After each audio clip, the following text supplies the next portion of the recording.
Perfect. Is this working?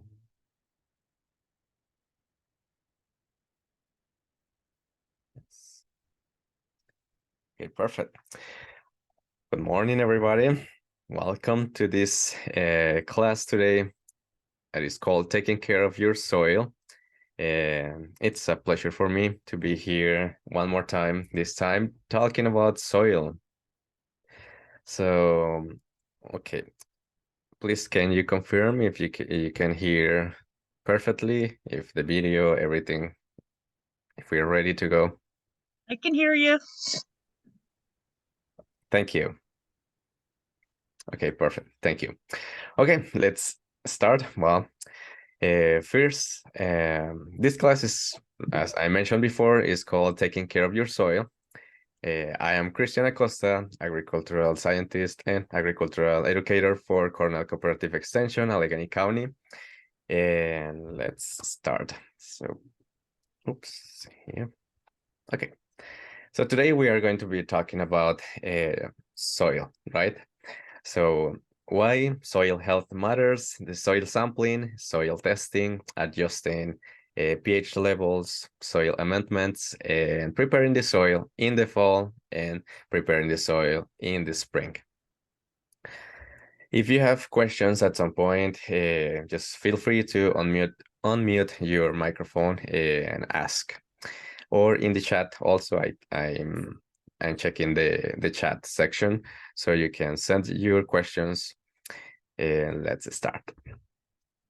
Okay, so first, soil health matters. So this is not any movement or something like that about protesting or no. It's just a fact. Soil health matters because why? So, okay, before the because. So why to have a healthy soil? Why does it matter? So because first, it is alive. That is the difference when we are talking about soil and when we are talking about dirt. So these two words are used when when we talk about soil, right? I have heard sometimes like, oh, I have some dirt for the plants. And well, so soil is not equal to dirt. Dirt is what you can see after you stop cleaning your house a couple days and then you come back and you see that dust everywhere. That is dirt. That's one example of dirt, right? But soil is something that it's alive, it's a substrate. Even when we don't see the soil breathing and just moving, for example, it doesn't mean that it's not alive. There are thousands and millions of microorganisms in there. So bacteria, fungi, nematodes, lots, tons of microorganisms living there. And all this biodiversity, all that system, it's what supports plant growth. And if we have plants, if we have the vegetables, if we have fruits, if we have healthy plants, so of course we can eat. We have that food, we have that nutrition from the soil. So also it helps for water retention. So of course, sometimes you can see that you can put a lot of water, just watering the soil, and it just that water just goes away. So there is something going on that soil, right? So that is not a healthy soil. So when we have water retention and filtration, where we have a healthy soil, right? This is why it's important. When also soil, it helps for climate change mitigation because it can start taking the CO2 from the atmosphere. So that is something nice that soil and all those microorganisms living in there, they are doing it. They are doing it for us for free. So also erosion control, it helps for erosion control, for food security, because as like I mentioned before, we get the nutrients, we get the vegetables, the plants, and everything from the soil. And also economic benefits. If you have a healthy soil and you're producing, it's a business, for example, you're producing, um, just growing, producing from that soil. of course, a healthy soil is going to produce even more. So that is also some um, economic benefits from that. And also human health, because it's not the same eating from a soil that it has been full of chemicals, like intensive agricultural systems that they are just full of everything about chemicals, pests, diseases, and it's not definitely healthy. It's way different than the fruits and vegetables and the food that we get from healthy soil. Okay, so here we have some signs. Let's move this here. Perfect. So here we have some signs about having a healthy soil. So how do you know when your soil is healthy or not? So just by eye, you can tell because there is some a rich dark color that soil that is like almost black, and it's good texture. So you don't need to be an expert in soil to feel the texture that is not just sand that just goes away from your hand. You can touch it and it's a good texture. It's moist and it has it's like an equilibrium. Like it's not too sandy, it's not very like clay, so it's actually nice to touch. Is the smell is neutral, no smells, or probably just the typical small smell like earth, but not just like decomposing or something like that. That is a healthy soil. The good texture, the moisture levels, like I mentioned before, also because there are living things in there. So you can see the earthworms, you can see insects, different animals living in there. So they are living in there because it's a good place to live, right? So that is also a sign that you have a healthy soil. But when I mention, and I'm gonna just stop here a little bit, when I mention earthworms, it's way different, and I want you to uh, just check your soil in just in case that you can see something like this in this picture. The first picture here, that one is not an earthworm. It looks like, but it's first is a little bigger. And also this, oh well, first, what is that about? What is that? So this is a jumping worm. So if you see something like this in your soil, that is dangerous for your soil. And not dangerous for you, like it's going to sting you or bite you or something like that. It's just because these jumping worms, they create uh, it's not is they take nutrients from the soil. So I am thinking how to explain it in the best way. They take the nutrients from the soil and they can eat three times or more their own weight every single day, just one of them. So it creates it's not a balance in the nutrients. They just take nutrients from the soil. And of course, when we have these ones in the soil in the garden, so the plants, our poor plants, are going to suffer because there is unbalance with nutrients elements in the soil. So this is why they are dangerous, why they are so destructive in the soil.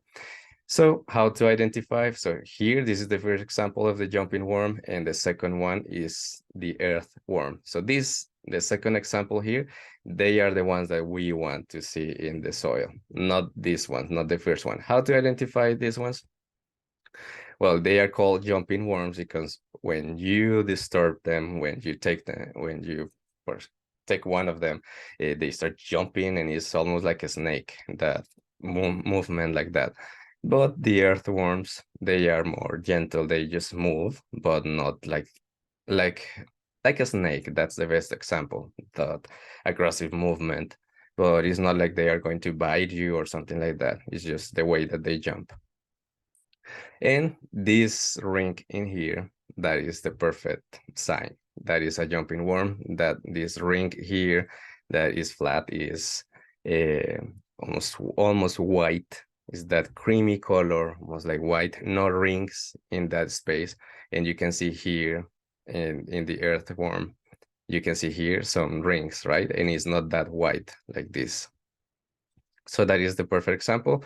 So if you see something like this, contact the cooperative extension. We can give you some material for you to treat different control methods, because they are not that easy to control, but it's not impossible neither. So yeah, if you see something like this in your garden, the first one, or even if you're not sure about that, just contact the cooperative extension. You can send the picture by email and we can help with that. And okay, so when we see not the jumping worms, just the earthworms and some microorganisms and animals, insects living in there, that is a sign of a healthy soil. It doesn't mean that if we see animals in there, oh, okay, that's equal than a healthy soil. It's just one of the signs. Also, because when you test the soil of a pH test, so it's in between 6 to 7. Well, it depends, because for example, if you're growing blueberries, so the pH is lower than 6, right? And it's gonna be okay. It's fine. So just an average healthy soil is between 6 and 7, the pH level. It has good nutrients. How do you know about good nutrients? With the soil testing, that we are going to be talking about that in a minute. Also, no erosion. You cannot see just the soil like damage just by eye. It looks, sometimes you can just by eye see what the difference between a healthy and not healthy soil. So here in this example of these spots, we can see some healthy soil. We're not 100% sure by the picture, but we can see that probably that's a good soil. Also, because just the fact that is almost black, that soil, so I can tell that there is a good amount of organic matter in there. And efficient water infiltration. So you water the plants, you water the garden, it keeps moist for a little bit, and it's not just accumulating water there, retaining the water in there, and the plants are growing healthy. That is one of the signs. Probably the number one sign is when the plants are growing healthy, no problems at all, they are strong. So that is a good sign. Sorry. Okay, so here we can see a short video about water infiltration test. Infiltration test is an easy way to determine how much water is actually infiltrated into soil after a rain event.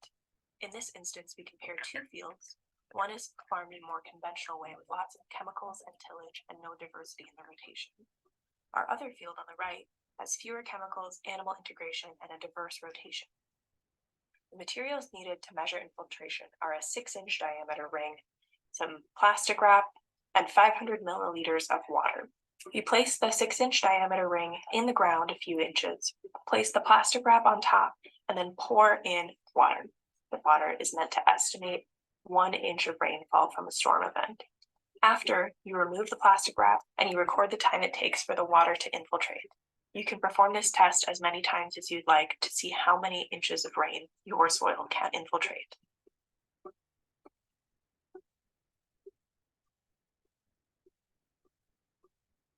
From this, we see that the field on the right is able to infiltrate 5 inches of water in just over 5 minutes, where the field on the left is less than half of that at 2 inches in 4 minutes and 40 seconds. What do you want in your field?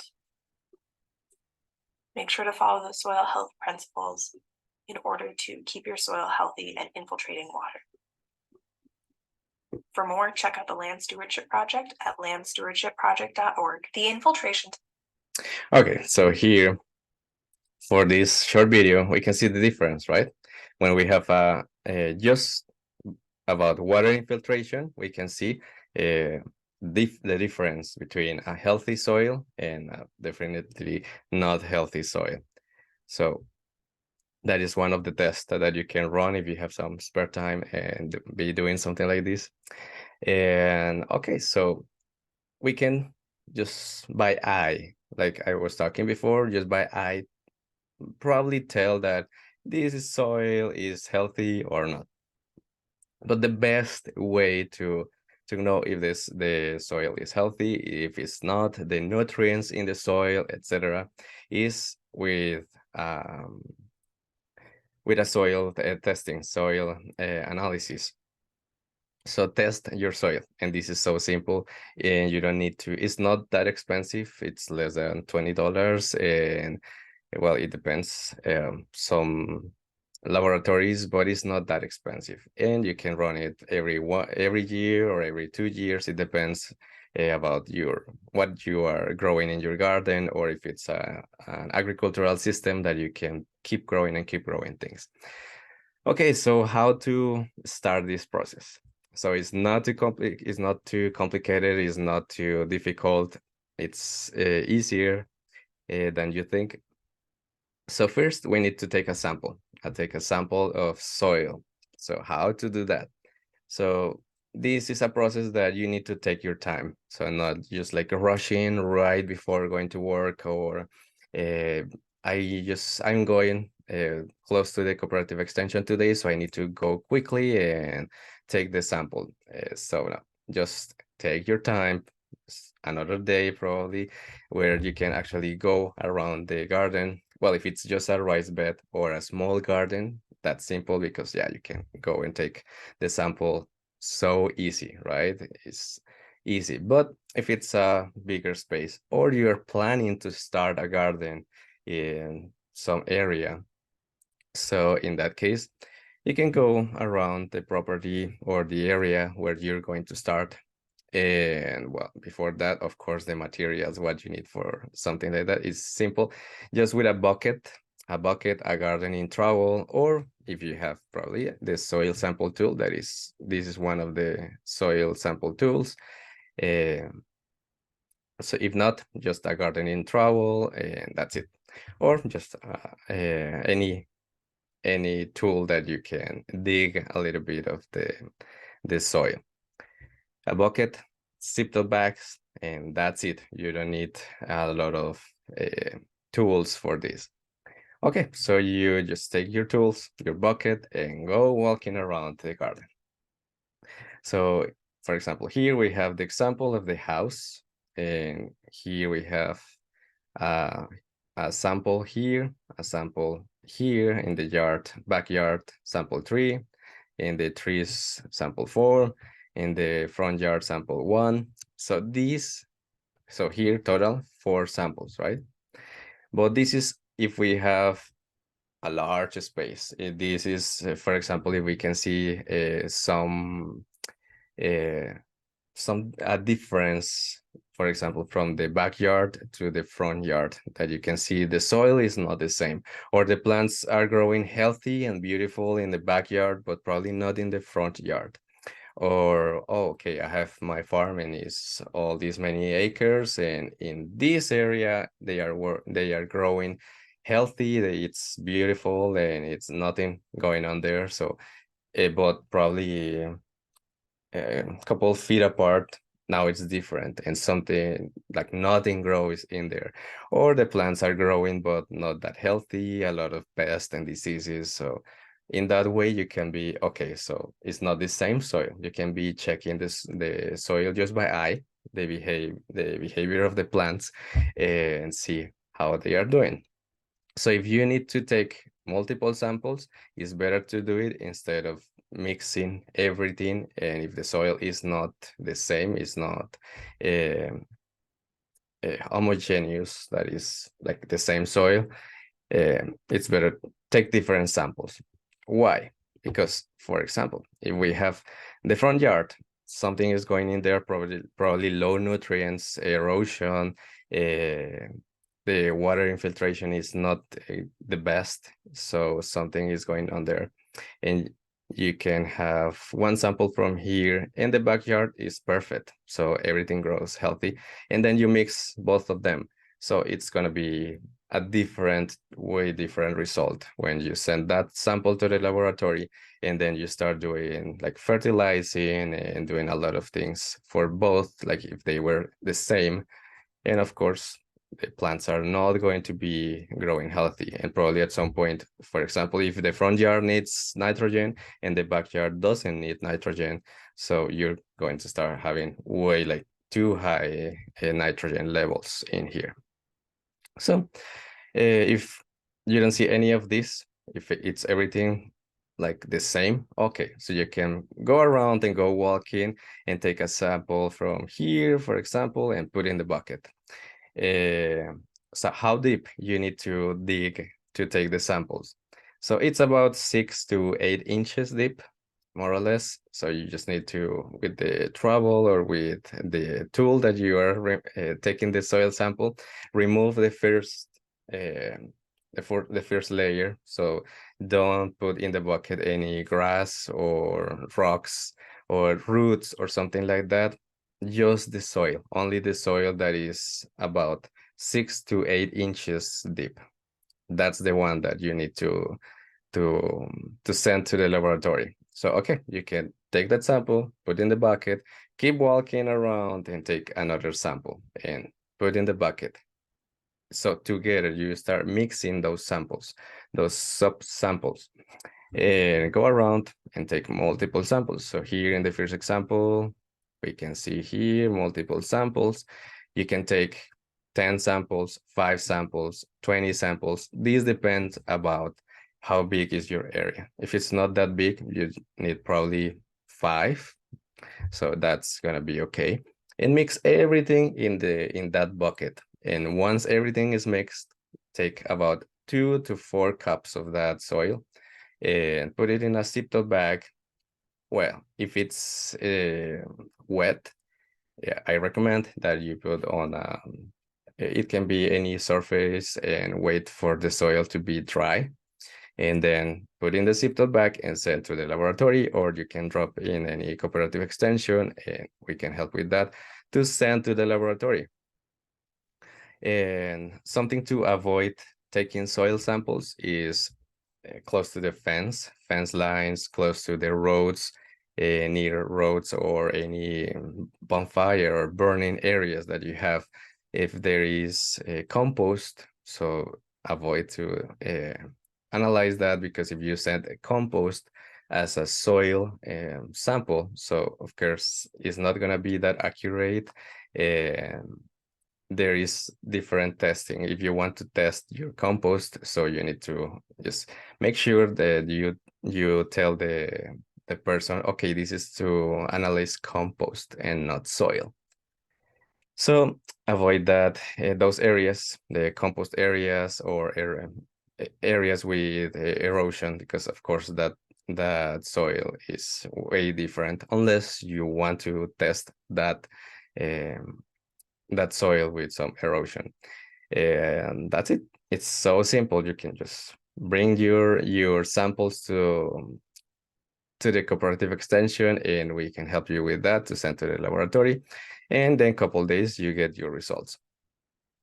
So if you have, for example, rice beds, if you have multiple rice beds, so it's the recommendation is to take a sample from each one of them, because sometimes it depends. If you're growing in one, you're growing vegetables, in the other one you're growing flowers, in the other one you're growing something different. So of course, even if the soil was exactly the same in day one, after a couple months it's going to be different, because every plant takes different nutrients. So that there is the moment when everything starts changing and the soil is not the same.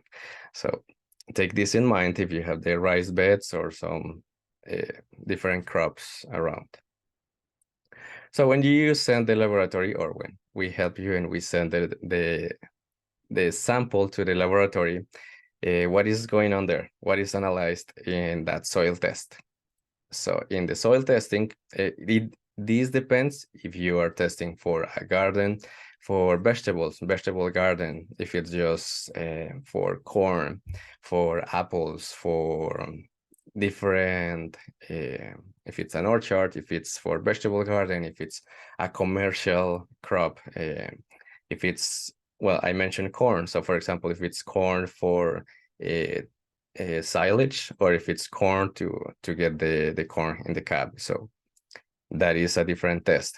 So okay, you just need to we usually ask you like, this is a soil for gardening, this is a soil for this, and we ask about the past So if you have been if you have some crops there or not, if you're just starting a new garden. So well, with these questions, it's not that it's going to be more expensive or less, unless you want something very like specific for something that can be probably more expensive. Sorry, but usually it's just less $20 or less for the full analysis. So the only thing that changed is about if it's a vegetable garden or orchard or commercial crops. The only thing that changed is the form that we sent to the laboratory. So in this test, they are testing nutrient levels, so the macronutrients like nitrogen, phosphorus, potassium, and micronutrients also like iron, zinc, manganese, boron, copper, and different essential nutrients for the plants. The pH levels, so if it's acid, if it's neutral, if it's alkaline, the organic matter content, the cation exchange capacity, that is that capacity to retain and exchange some nutrients for the plants, because sometimes, and this is really important too, because sometimes the plant, the soil can have tons of nutrients, but if something like this, the CAC that we can see here, CEC, cation exchange capacity, if this is not good, so the nutrients can be there, but the roots of the plants, they cannot take those nutrients. So this is really important. Also, the electric conductivity, that is the concentration of soluble salt, because it's, you have a problem with salt, so all that also affects the absorption of nutrients for the roots, right? So this is what they are testing, a lot of reactors and something like this, and they are just doing that chemical magic in there. And at the end, we get, or you get, something like this. So this is the soil analysis. We sent our samples to the Agro One soil analysis, and you get, so for example, your garden needs this. So this is a real example of a sample.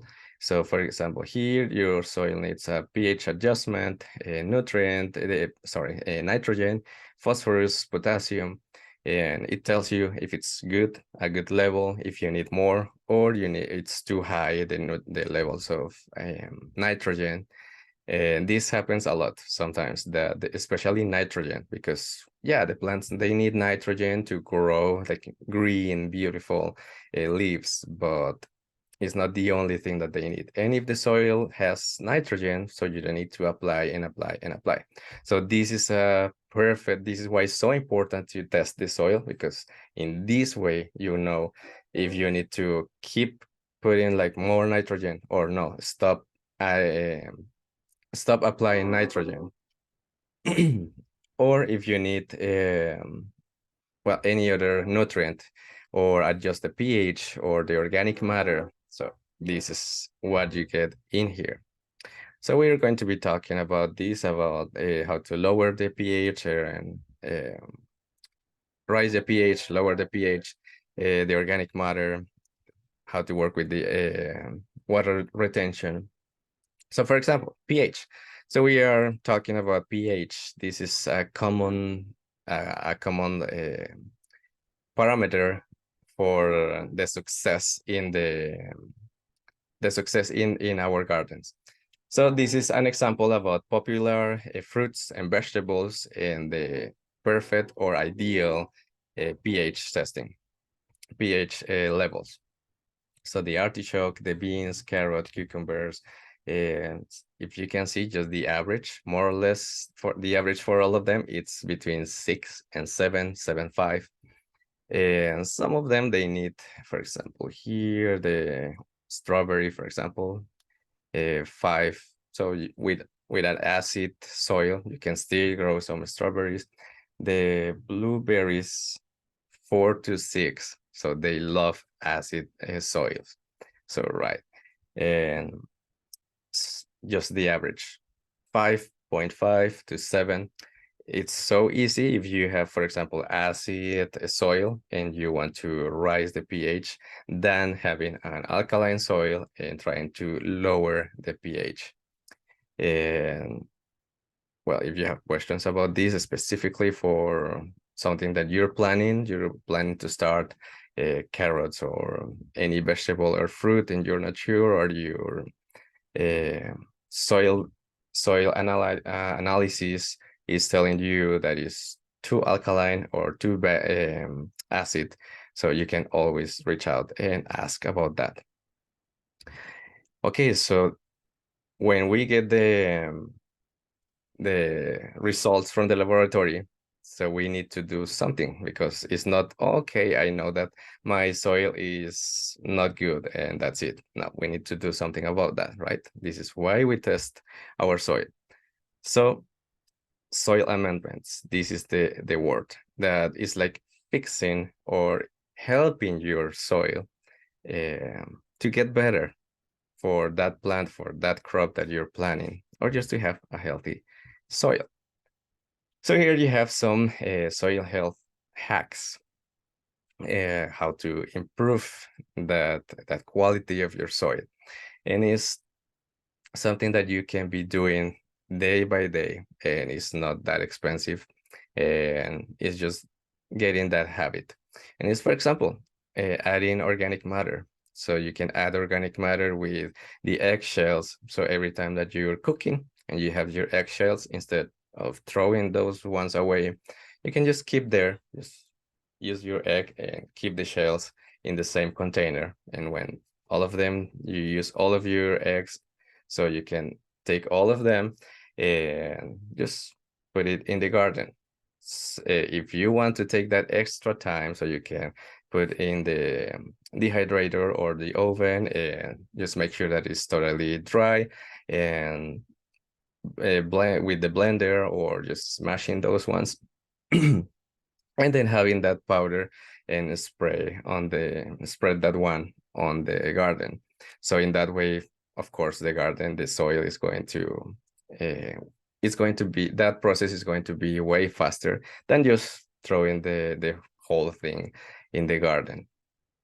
With compost, so you can start your own compost with the same the eggshells, the kitchen scraps, but be careful about when I mention kitchen scraps, is about vegetables, and mostly like vegetables, fruits, that the eggshells you can throw in there, but not something that has been cooked, like with oil, something fried, or just like the potatoes, but when they are totally rotten, or no, anything, nothing like that, not animal feces or something like that, not avoids that. Only the, for example, potato peels or the vegetable peels, those lettuce leaves that they don't look that nice, you're not using that for your salad, okay, that can go to the compost pile, and or directly to the garden, and you can just incorporate with the soil, and that is one way that you can start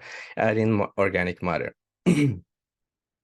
Also, the well-rotted manure. So if you have animals, that's a nice one, but don't put directly, like if it's fresh manure, that can burn your plants and it's not that healthy for your, especially if you have plants growing in there.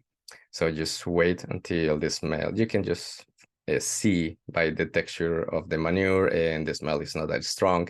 It's almost dry. It looks like this example here. It looks almost like soil, right? So this is good to go and put in your garden. And the leaf mulch also, that's something good, a good way and cheap way to be adding organic matter to your soil. Also practice the crop rotation. So if you have in this rice bed, you have for example, tomatoes, so next year change for peas or beans, something different different families of plants. Because, for example, if you have tomatoes here and next year you're planning growing peppers, so they are the same family. The same family is tomatoes, peppers, potatoes, all kind of peppers and all kind of tomatoes, eggplants, so they are the same family. So that is not actually crop rotating. Crop rotating is changing for something totally different. So if you have growing eggplants, next year you're growing in that place, in that spot, growing peas or pumpkins, something way different. So in this way, the nutrients, you're not always planting the same in the same spot, and always the same plants are taking the same nutrients. So of course there is you're affecting that way the balance of nutrients in the soil, even if you're adding some fertilizer. So that is a good one, the crop rotation. The mulch, so mulching, that is also a nice one. I mentioned mulch before. Also not over tilling. Just not try not to disturb too much the soil, even if you're not using a machine, and if you're just by hand doing it, just the surface, just to remove some weeds, to incorporate the mulch or the compost or the leaves, and that's it. Try not to disturb too much the soil, because that is not nice for all the microorganisms living there. Also, practice the companion planting. So here we have an example. We have corn here, and here you can see this can be pumpkin. You can add pumpkin, squash, or any crop that is going to spread uh, just a lower level in the corn. And also you can have like peas or beans, especially beans. So the beans use just the corn to keep growing around it, and it's not going to affect the corn or kill the corn or something like that. And in this way you have different plants in there. And it's a nice way to be taking different nutrients from the soil. And at some point, when everything just is done in the fall, like right now, we're after harvesting, we can start incorporating all these leaves and the roots and everything, just incorporating back to the soil. So we're giving back something of those nutrients, some of those nutrients back to the soil. And also water wisely. It's better to water deep and not that often, infrequently, that be watering every day and just shallow, or just a little bit of water and that's it. So it's better just in that way, because if we are overwatering or just watering, like I mentioned, just almost every day, not that much water, so we can start having problems with the, especially fungi. That's like number one, fungi and bacteria, and also the living fungi and bacteria and microorganisms living there in the soil. So that's also affecting, because if we have too much water in the soil, so the oxygen goes away, and those microorganisms that they are living from that oxygen, they die. And instead, some of the pest diseases that they don't need oxygen, they start just generating that fermentation there. So it's not that nice. It's not going to have a good effect on the soil. Also, the cover crops. So when everything, like if you're not planting anything, probably because it's out of season, or just because you don't want to plant anything there this year, you're too busy, etc. Try to use cover crops. So the clover, rye, buckwheat during this off season, that is nice, because that helps. That is not taking a lot of nutrients from the soil, but instead is helping with this some bacteria that they help in that nitrogen cycle. So this is a little difficult to explain, because I can be talking just this nitrogen cycle. We can be talking about that for 1 hour just to try to explain, but it's going to be, so the only thing that I can say right now is that it's going to be helpful for those bacteria, that bacteria to help in that nitrogen cycle. And if this is good, it's good for our plants too in the future. And when we want to plant again the vegetables, the fruits, we can just incorporate those, that cover crop, just incorporate back in that soil, and it's not a problem. It's not the same like having different weeds that they are difficult to control. Also, you need, sometimes we need a rest, right? If you're working a lot, so you feel tired and you need to take a rest. We need to take a rest every now and then, right? So of course, the soil is a living thing. It's alive, right? So soil also needs some time off. So if you want, just stop for a year, or you can do it just in for some spots. So it's not like stop gardening for a year. So, or unless you want to take that sabbatic year, that time off, okay, you can do it, and your soil is going to be grateful for that. But if not, if you want to keep gardening, so it's fine, and you can, for example, say, okay, for this rice bed or this area of the garden, I'm gonna stop this year growing there, and I'm going to move to another area, even if it's just right there. Okay, that's a good option.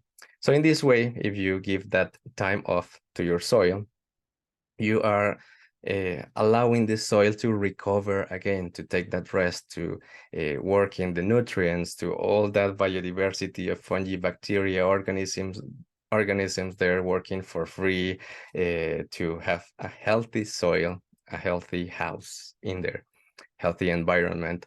So they are going to be there working, and recovering that soil.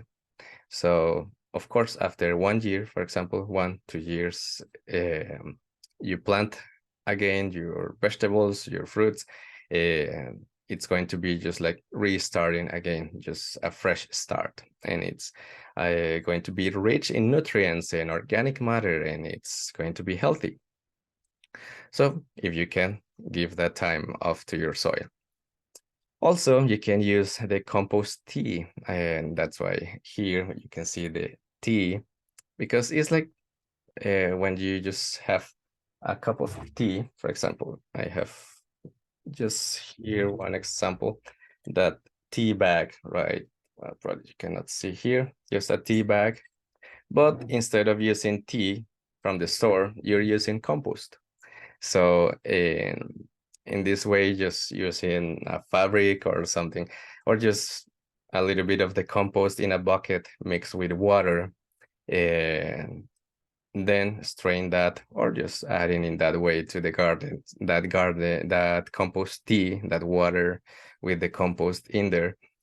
That is a nice way to provide organic matter, to provide extra nutrients for the soil. So you are making some nice tea for your soil.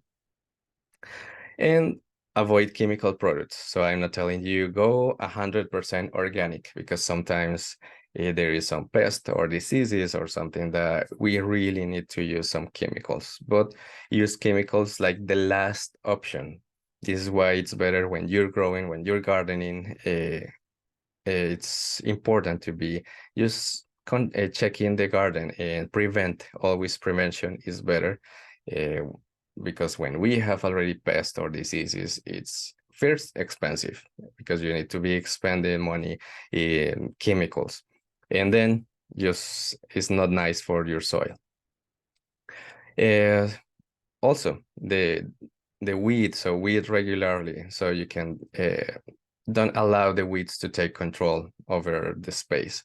So you can, even if you're not gardening, you can be removing the weeds, and you can incorporate them back to the soil, like cover them, and in this way they are not taking nutrients, because the same, if you have some grass that can be really, that they can grow a lot and can be really absorbent about nutrients, so that is not nice for your soil neither.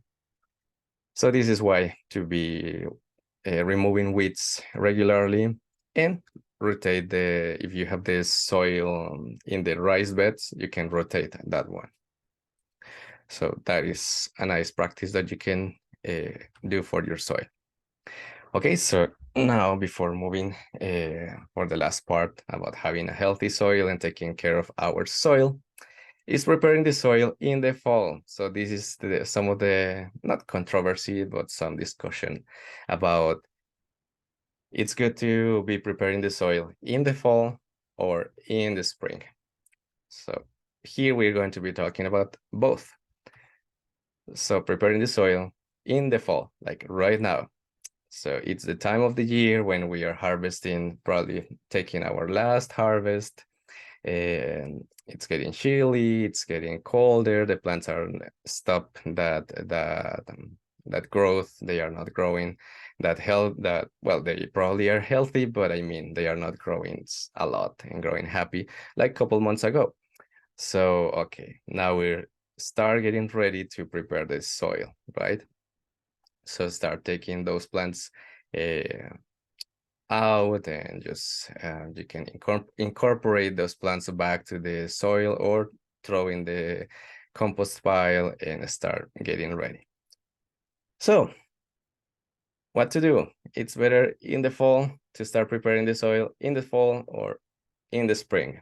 So there is not like a mandatory rule about this. Ideally, the fall. Start doing it right now. Start preparing your soil right now. But sometimes I understand, and we understand, that there is not enough time, that sometimes, well, for many reasons, you don't do it in the fall. So it doesn't mean that, okay, you cannot grow anything next year. No, you can still prepare your soil in the spring. But well, I'm going to be talking about that in a minute. So about the fall, why is so important and so like it's way better to do it in the fall, is because right now, if we start removing the garden debris and incorporating those plants back to the soil, if we start composting, mulching, taking the soil testing, and all this, we know, and for example, I test my soil right now in the fall and I know that I need to raise the pH or to lower the pH or to incorporate organic matter or everything same time. So okay, I can do that right now, and in that way, all these months during the winter, the soil is going to slowly be in there working and getting better, getting better. So you have all these months to have a healthy soil for the next season. So this is why it's better to do it in the fall. And in the spring, it's going to work if you apply something to raise the pH or to lower the pH. But the plants, it's gonna take at least a couple of weeks or months.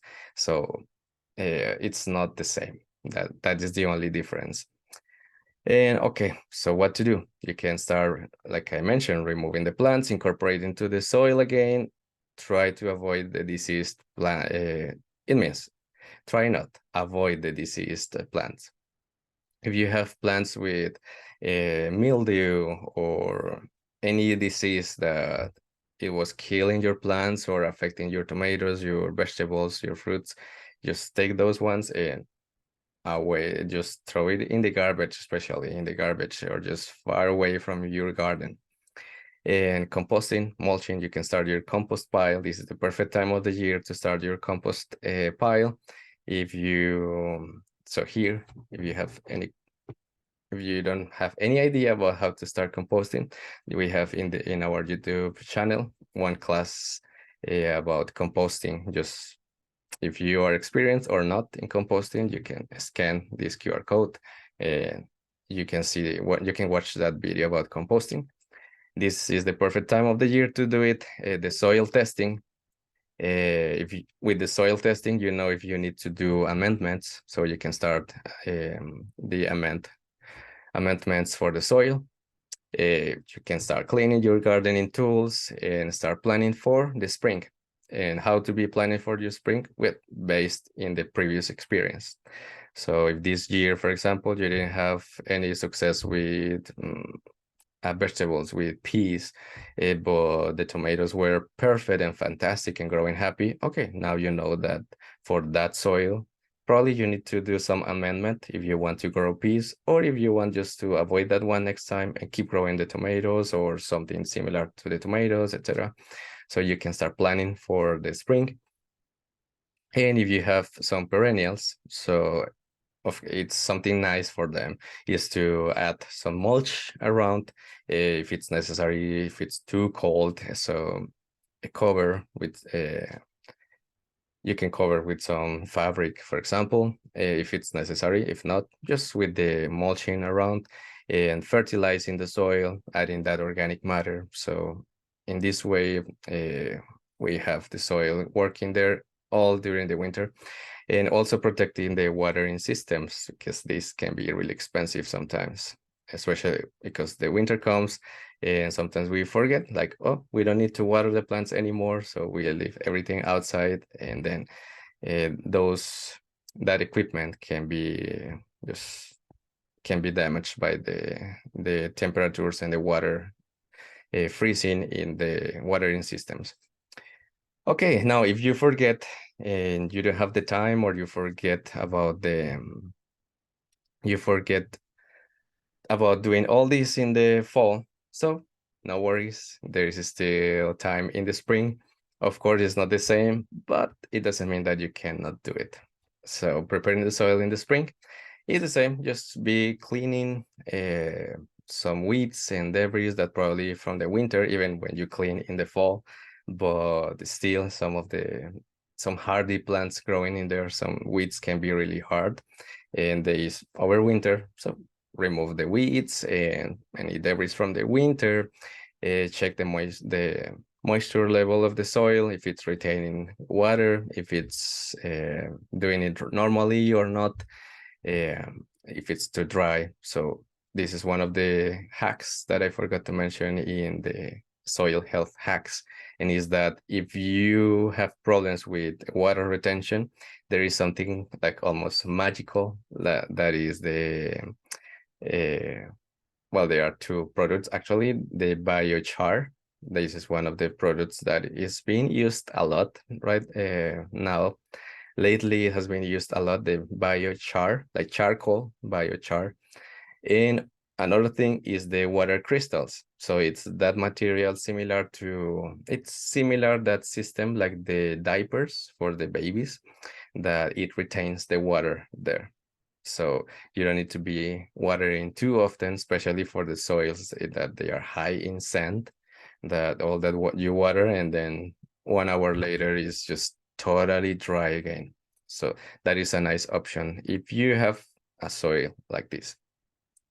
This is a little bit easier to work because, for example, the opposite, that is it's clay, high in clay, so it retains water a lot.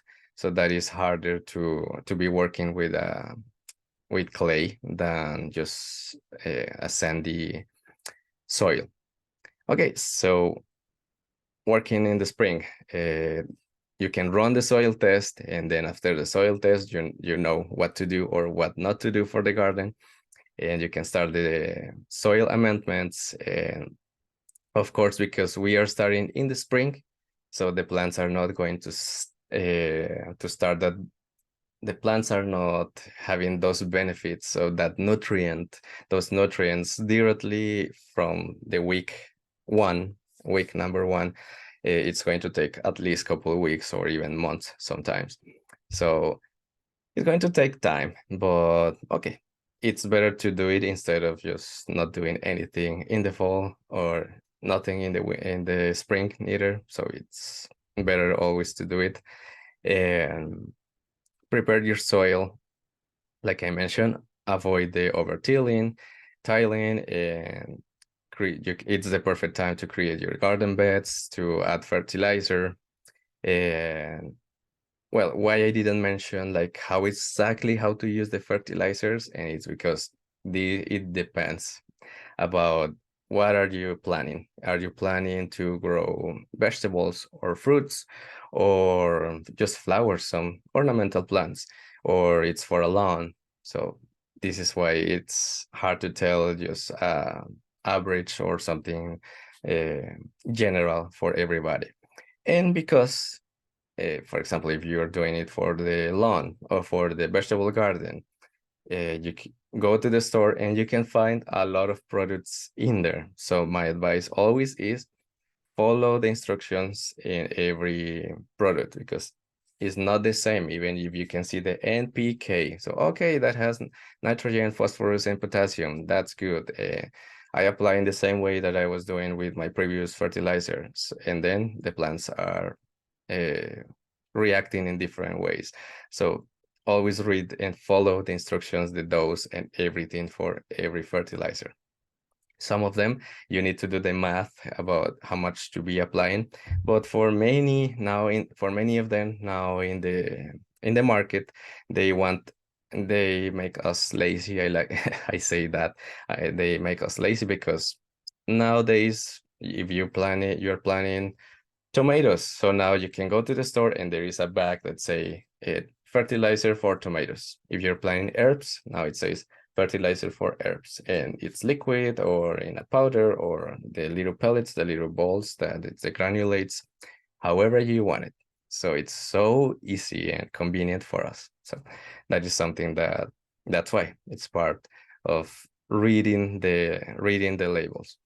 And if you're adding the organic matter, you don't need to spend a lot of money in fertilizer because you're providing nutrients often to your soil. So that is another way to use your garbage from the kitchen. And I mentioned garbage because it's not that really garbage. The kitchen scraps, and provide those nutrients for the soil. And in the spring, of course, you can start planting right there if the temperature is nice for the plants. Some plants like Brussels sprouts or cabbage, for example, lettuce, you can start in the spring because they are hardy ones. They like some cold temperatures. And always keep observing the behavior of the plant, if the plants, if they are growing healthy or not. If you see that probably there is a spot where the plants are getting sick with some disease, some fungi or bacteria, so that can be directly related to the soil sometimes, because a healthy plant is a plant that is also tolerant and resistant, not 100% resistant, but it tolerates the diseases, the fungi and bacteria, etc. Okay, so I think we have just a couple minutes left for questions. If you have questions in the chat, or unmute your microphone and you can ask something, whatever that you want to ask right now.